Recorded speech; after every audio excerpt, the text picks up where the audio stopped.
A mummified face stares up, its mouth frozen wide open. The jaw hangs slack, locked forever in a silent scream. It is the summer of 1881 in southern Egypt. Archaeologists pry open a hidden tomb at Deir el-Bahari. Inside lies a secret cache of 40 royal dead. They were moved here long ago to hide them from thieves. Most of the dead rest in calm and dignified poses. But one coffin among them holds something deeply wrong. The lid bears no royal name and no honored title. Inside is a grown man wrapped strangely in sheepskin. Sheepskin was considered ritually unclean by the Egyptians. His hands and his feet had been very tightly bound, and his whole face is twisted into a frozen scream. The mouth gapes wide, as if caught mid-cry. Researchers would later simply call him Unknown Man E, but the world soon knew him as the Screaming Mummy. For more than a century, his agony seemed perfectly obvious. Surely, people thought he had died in unbearable pain. Many believed he had been cruelly buried while still alive. Others guessed he was poisoned by his royal enemies. The truth, it turns out, is stranger than any legend. To understand him, we first must understand the embalmers. Egyptian priests spent a full 70 days on each body. They drew the brain out through the nose with a hook. They pulled the organs out through one careful cut. Then they packed the empty body in drying salt for weeks. Natron salt slowly pulled every drop of water away. The flesh shrank tight and hardened into dark leather. Then the jaw was carefully bound shut before drying. A proper burial in Egypt never left the mouth hanging open. So a screaming mouth meant that something had gone badly wrong. Either the burial itself had been rushed and careless, or the muscles had set hard before the jaw was tied. Both grim possibilities pointed toward a disturbing death. And Unknown Man E was not the only screaming case. In 2018, scientists carefully scanned a different body. She has since become known as the Screaming Woman. She was discovered near the great southern city of Luxor. Her tomb belonged to the family of a royal architect. On her shriveled fingers, she still wore 2 scarab rings. Hers was clearly no poor and no rushed burial. And yet her mouth still hangs open in a scream. That strange contradiction puzzled the scientists very deeply. Wealthy dead like her should have been embalmed perfectly. Their jaws should have been firmly bound and closed. So why did this rich and honored woman die screaming? The CT scanner soon gave the researchers a chilling clue. Her body had been embalmed using rare and costly imports. They used juniper resin and precious imported frankincense. These ingredients came from far across very distant lands. This was certainly not a cheap or a hurried job. The embalmers had clearly taken enormous care with her, so her wide-open mouth was not simple neglect. The scream came from the very moment of death itself. Scientists call this rare reflex a cadaveric spasm. It strikes a body in the exact instant of dying. The muscles violently seize and lock into place instantly. If she died in terrible pain or sheer terror, her jaw could have locked completely and horribly open. The embalmers likely found her already frozen mid-scream. They simply could not force the stiff jaw back closed. So they preserved her exactly as she had died.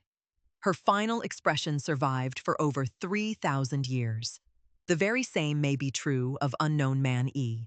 But his particular case hides a far darker story. A recent study finally traced his royal bloodline. His DNA strongly suggests he was a prince of Egypt. Many experts now believe he was Prince Pentauer. Pentauer had joined a plot to murder his own father. His father was the great pharaoh Ramesses III. The whole plot is recorded on real surviving papyrus. History now remembers it as the Harem conspiracy. In the attack, the old pharaoh's throat was cut. Ramesses died from that terrible wound days later. The conspirators were soon dragged before a royal court. The prince himself was found guilty of high treason. As punishment, he was forced to take his own life. And then his punishment continued even after death. He was deliberately denied a proper royal burial. His name was carefully struck from every official record. Wrapped in unclean sheepskin, he was effectively cursed. To the Egyptians, this doomed his soul for all eternity. And so his face was left screaming for eternity. Whether by spasm or by neglect, we cannot be certain. Either way, the horror of it was meant to last. And these two are not the only screaming dead. Across Egypt, many more gaping faces have surfaced. Some have come from poor and clearly rushed graves. Others have come from wealthy and very careful tombs.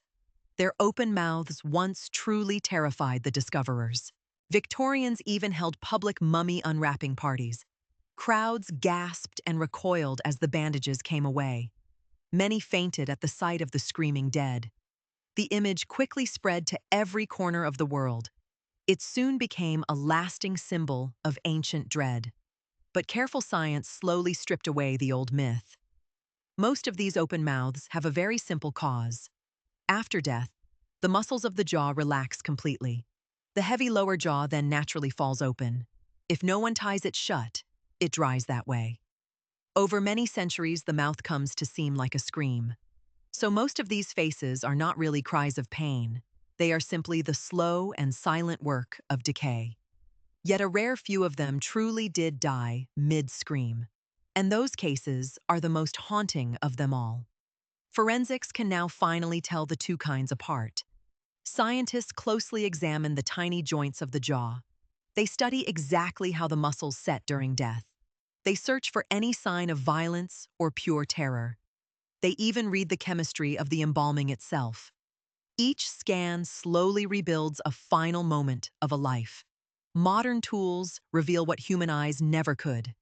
They map old fractures hidden deep beneath the wrappings. They uncover old wounds and long broken bones. They can even recover the very last meals eaten. Every dried figure becomes a sealed ancient crime scene, and the gaping faces slowly give up their secrets.